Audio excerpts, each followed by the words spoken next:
श्री राम जय राम जय जय राम राधे श्याम जय जय राधे श्याम राधे श्याम जय जय राधे।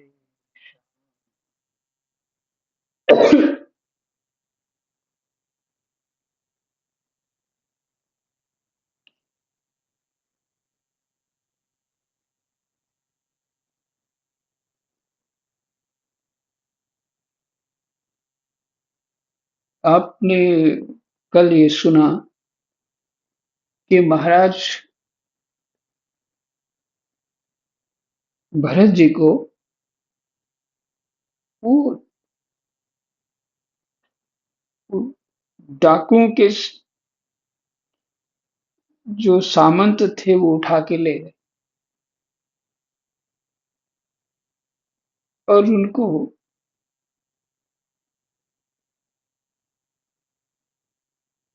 रस्सियों से बांधकर चंडिका के मंदिर में ले आए।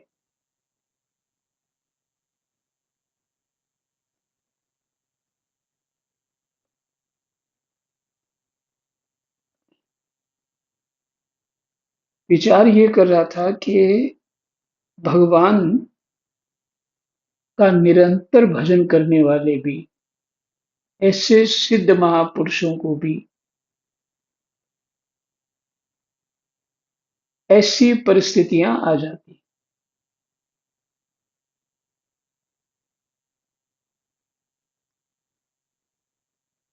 लेकिन इसमें बहुत अद्भुत आगे लिखा है कि उनको इस चीज का कोई प्रभाव ही नहीं पड़ा। अच्छा, वो जानते सब है ये किस लिए लाए हैं मेरे को। अगर उनको ध्यात्म का ज्ञान जो पूरा ही है, क्योंकि वो निरंतर परमात्मा के चिंतन में रहते और अपना भविष्य भी जानते हैं, अब भूतकाल भी जानते हैं, वर्तमान में तो खड़े ही हैं।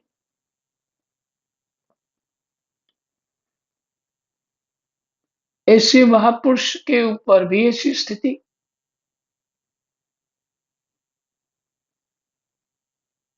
और किस तरह से ले गए होंगे।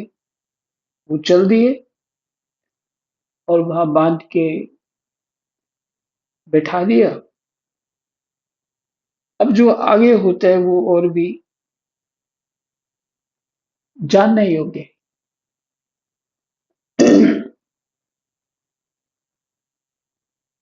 तदनंतर उन चोरों ने अपनी पद्धति के अनुसार विधि पूर्वक उनको अभिषेक एवं स्नान कराकर कोरे वस्त्र पहनाए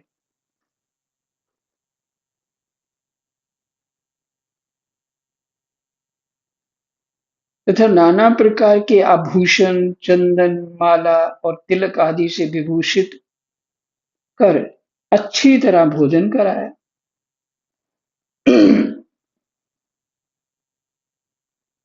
फिर धूप, दीप, माला, खील, पत्ते, अंकुर और फल आदि उपहार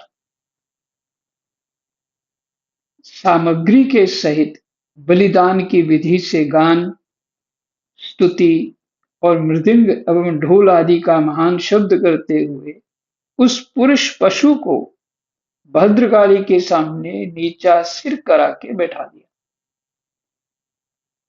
खिलाया पिलाया सब किया, सुगंध इत्यादि भी लगा दी, अच्छे कोरे कपड़े पहना दिए।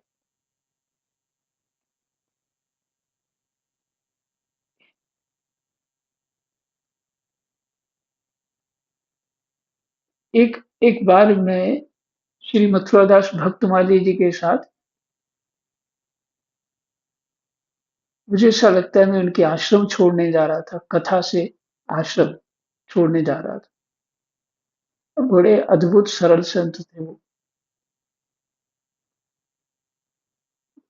मैं कहीं भी जाता, मोस्टली मैं ही जाता, बहुत कहीं कोई भी लगभग नहीं होता था, वो कहीं ले जाना ले, वो मेरे कोई उस समय फ़ोन नहीं था, तो वो महात्मा को भेजते साइकिल से, वो साइकिल से आता महात्मा, और फिर मुझे संदेश मिल जाता, फिर चला जाता। 3 किलोमीटर दूर था उनका आश्रम।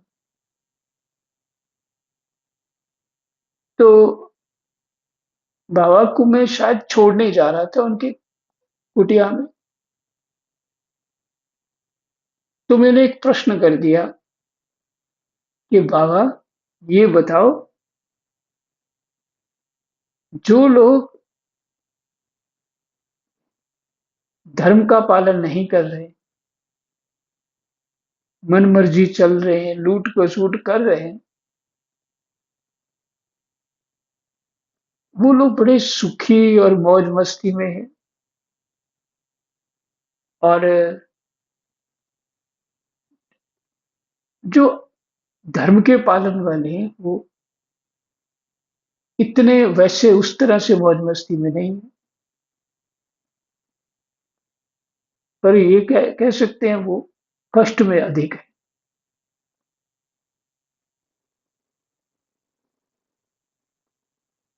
तो बाबा मेरे जो ड्राइवर के साथ सीट होती है उसी में बैठे थे। तो बाबा ने खिड़की की तरफ मुंह करके मुस्कुराना शुरू कर दिया, और मैं देख रहा। तो फिर फिर मेरी तरफ मुंह करके कहते हैं, ए जी, यही समझना है। उनका बोलने का ढंग ये था, ए जी, यही समझना है। क्या समझना है? बड़े बड़े ऋषि लोग इन संसार में आते हैं, तो वो भजन साधन और वैराग्य तप को अपना लेते हैं, जो बहुत ज्ञानवान हैं, जिनका विवेक विचार बहुत उत्तम है। वो तो संसार का सुख छोड़ करके भजन साधन में लग जाते हैं। और जो बलि पशु हैं, यहाँ खूब खाते पीते, हाँ, फुलेल इत्यादि लगा करके घूमते, मौज मस्ती करते। बाबा से बोल रहे थे, ए जी, ये तो बलि पशु हैं, ये बलि पशु हैं।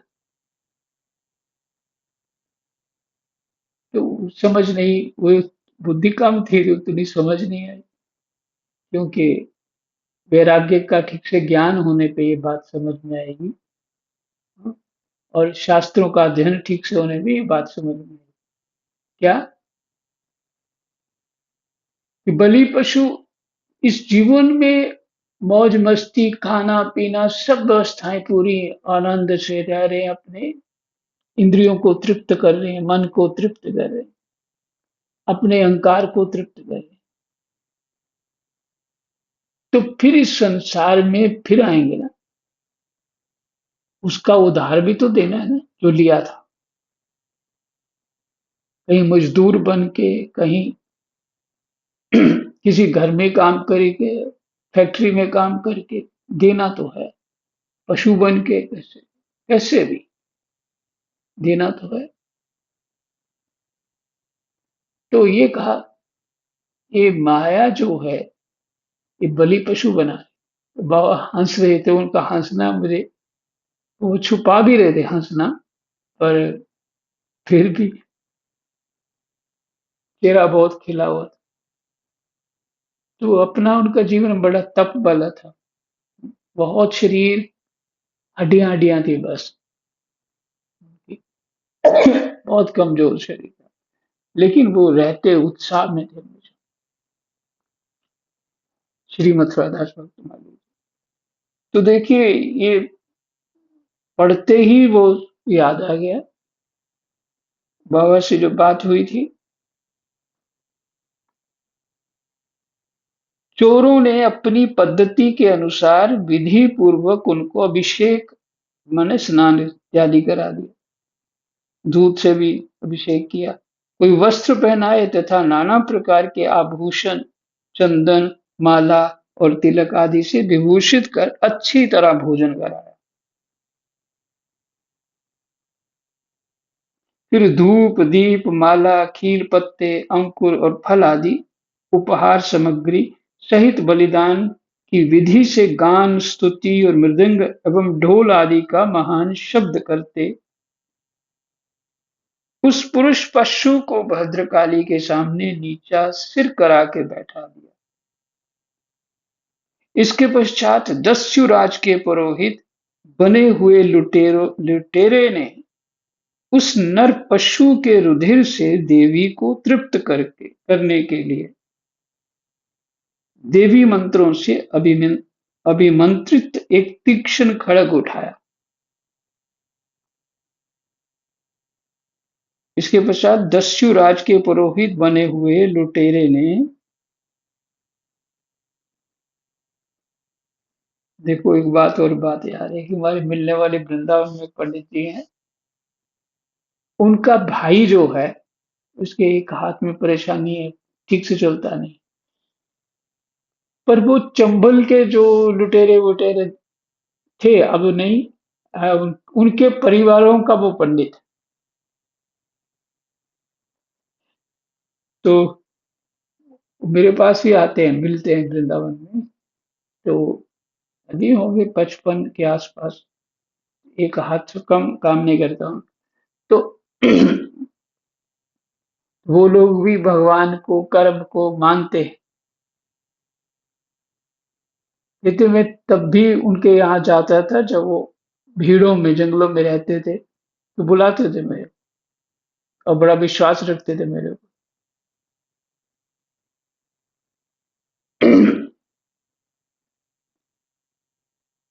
तो ये दस्युराज, ये लुटेरे जो हैं, दस्युराज के पुरोहित बने हुए लुटेरे ने उस नर पशु के रुधिर से देवी को तृप्त करने के लिए देवी मंत्रों से अभिमंत्रित एक तीक्ष्ण खड्ग उठाया। चोर स्वभाव से तो रजोगुनी तमोगुनी थे, सत्वगुण कहां से हो गए? क्योंकि देखिए हृदय जो कुदृष्टि में रहता है हमेशा, उनका चिंतन कुदृष्टि होती है, लूटना, ठगना, खाना, बस बुद्धि ऐसी चलती, इस सब माया का खेल है। तो रजोगुनी तमोगुनी थे, धन के मद से उनका चित्त और भी उन्मत्त हो गया था, धन भी था, हिंसा में भी उनकी स्वाभाविक रुचि थी। इस समय तो वे भगवान के अंश स्वरूप ब्राह्मण कुल का तिरस्कार करके स्वच्छंदता से कुमार की ओर बढ़ रहे थे। आपत्ति काल में भी जिस हिंसा का अनुमोदन किया गया है, उसमें भी ब्राह्मण वध का सर्वथा निषेध है।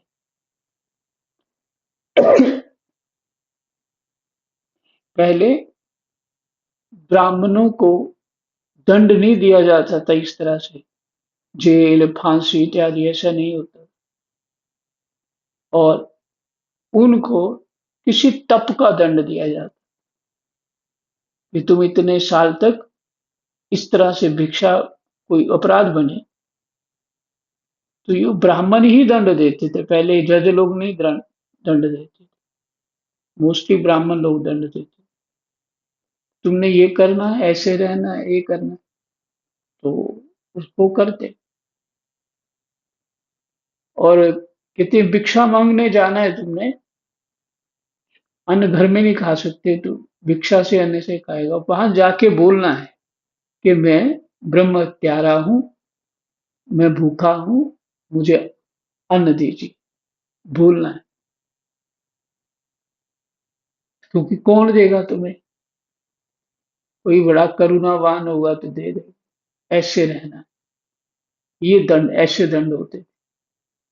तो उनको वो नहीं करते, वो ब्राह्मण ही दंड दे देते उनको, ये नहीं कोई दूसरा नहीं दे सकता। क्योंकि शास्त्रों में ये वर्णन है ये सब चीजें कि ब्राह्मण के लिए क्या दंड।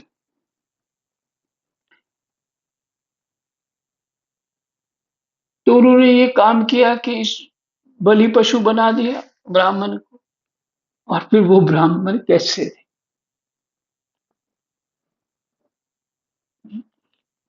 त्रिकालज्ञ, समाधिस्थ। अच्छा उन्होंने खा लिया बड़े आनंद से, उनको फर्क नहीं पड़ा कि मुझे मारने वाले हैं।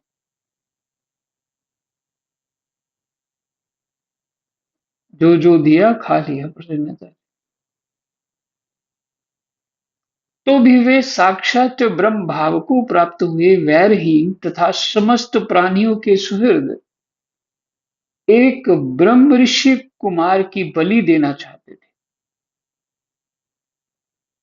यह भयंकर कुकर्म देखकर देवी भद्रकाली के शरीर में अति दुस्सह ब्रह्म तेज से दाह होने लगा, और वे एकाएक मूर्ति को फोड़कर प्रकट हो गई। अत्यंत असहनशीलता और क्रोध के कारण उनकी भौहें चढ़ी हुई थीं, तथा कराल दाढ़ों और चढ़ी हुई लाल आंखों के कारण उनका चेहरा बड़ा भयानक जान पड़ता था। उनके उस विकराल वेश को देखकर ऐसा जान पड़ता था मानो वे इस संसार का संहार कर डालेंगी। उन्होंने क्रोध से तड़क कर बड़ा भीषण अट्टहास किया, किलकारी मारते जोर से, और उछलकर उस अभिमंत्रित खड़ग से ही उन सारे पापियों के सिर उड़ा दिए, और अपने गनों के सहित उनके गले से बहता हुआ गरम गरम रुधिर रूप आसुप पीकर अति उन्मत्त हो ऊंचे स्वर से गाती और नाचती हुई उन सिरों को ही गेंद बनाकर खेलने लगी। सच है, महापुरुषों के प्रति किया हुआ अत्याचार रूप अपराध इसी प्रकार ज्यों का त्यों अपने ही ऊपर पड़ता है।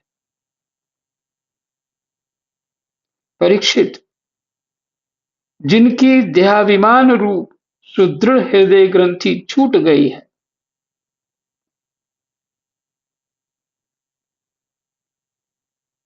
जो समस्त प्राणियों के सुहृद एवं आत्मा तथा वैरहीन है, साक्षात भगवान ही भद्रकाली आदि भिन्न भिन्न रूप धारण करके अपने कभी न चूकने वाले काल चक्र रूप श्रेष्ठ शस्त्र से जिनकी रक्षा करते हैं, और जिन्होंने भगवान के निर्भय चरण कमलों का आश्रय ले रखा है, उन भगवत भक्त परमहंसों के लिए अपना सिर कटने का अवसर आने पर भी किसी प्रकार व्याकुल ना होना, यह कोई बड़े आश्चर्य की बात नहीं है। उनके लिए आश्चर्य की बात नहीं है जो ऐसे परमहंस हैं। ये परमहंस की दूसरी बार व्याख्या होगी। ये श्लोक एक बार फिर से पढ़ते हैं। 20वां श्लोक है। परीक्षित, जिनकी देहाभिमान रूप सुदृढ़ हृदय ग्रंथि छूट गई,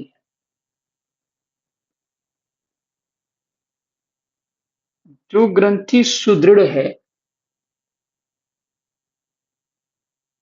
देहाभिमान रूपी ग्रंथि सुदृढ़ है, और जिनकी छूट गई मैंने खुल चुकी, ग्रंथि मैंने होती है गांठ, खुल गई,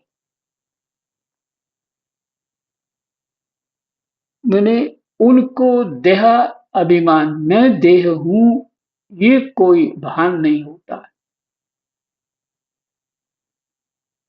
उस तरह का भान किंचित मात्र तो होता है, शरीर के लिए कुछ खाना है, ना भी खाएं ऐसे ही रहे वो मस्त रहते। ऐसे महापुरुष जो समस्त प्राणियों के सुहृद एवं आत्मा तथा वैरहीन है, ऐसे महापुरुष सभी प्राणियों के हितैषी होते।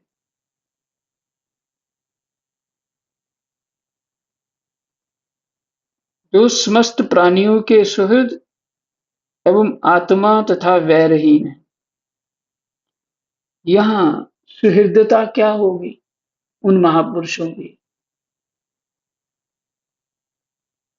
कि इनको खाने पीने की सामग्री, मौज मस्ती सब मिलता रहे, ये उनकी सुहृदता होती है? नहीं, इसका कल्याण हो जाए, इस जो अपार संसार रूपी दुख है इससे बाहर निकल जाए, यही उनकी सुहृदता है। प्रारब्ध के अनुसार सभी जीवों का क्रियाकलाप जो भी होता है, खान पीन इत्यादि, सुख दुख, वो होता ही रहता है।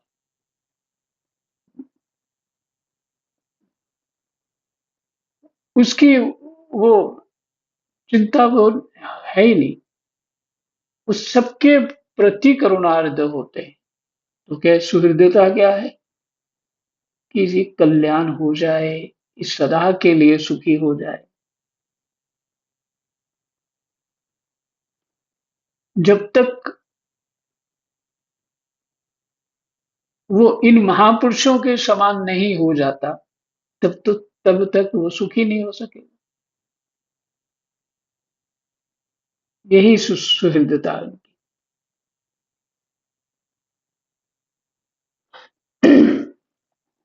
कहते हैं ना सुहृदता, कबीर जी ने बड़ा अच्छा वर्णन किया। पारस और संत में बड़ो अंतर हो जान, एक लोहा कंचन करे, एक करे आप समान।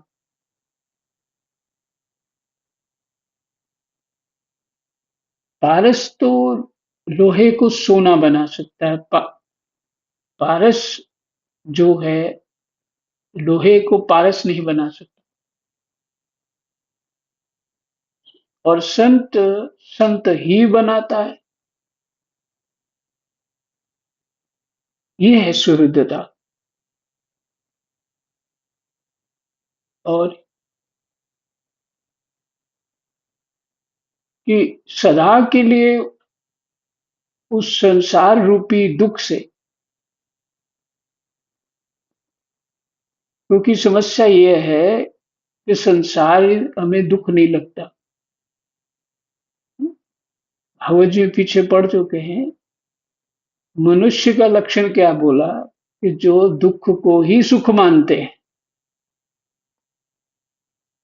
इस संसार में जो परिस्थितियां अपनी बनाए रखना चाहते हैं, ये दुख को ही सुख मानते हैं, उसी को अच्छा मानते हैं।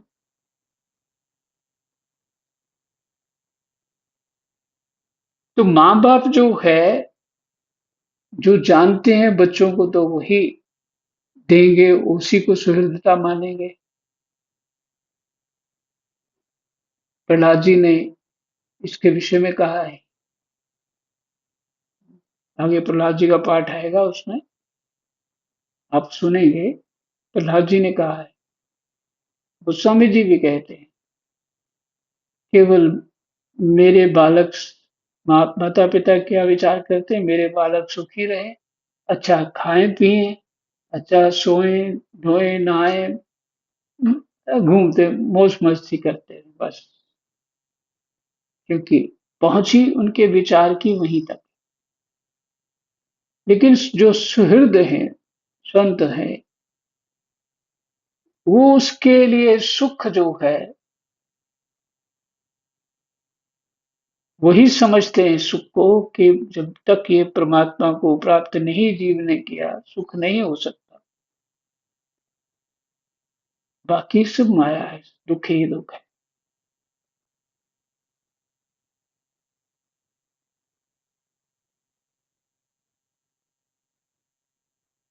तो जो समस्त प्राणियों के सुहृद एवं आत्मा तथा वैरहीन हैं, किसी से उनका कोई वैर नहीं होता। साक्षात भगवान ही भद्रकाली आदि भिन्न भिन्न रूप धारण करके, हाँ, यहाँ ये और भी स्पष्ट हो रहा है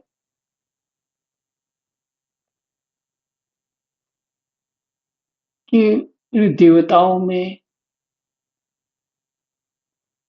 इस जगत के सभी भूतों में परमात्मा ही है।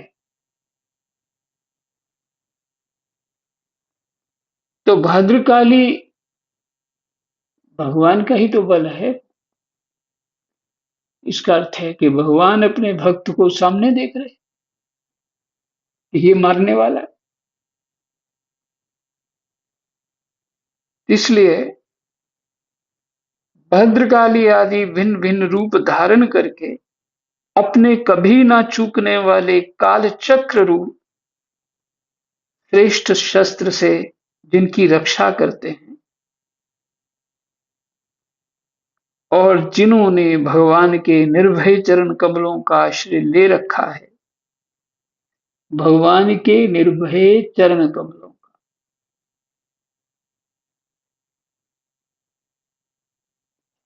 भगवान का गुणानुवाद भी निर्भय चरण कमल है। निर्भयता तो यही देता है, भगवान का गुणानुवाद। और किसी में समर्थ नहीं है निर्भयता करने में।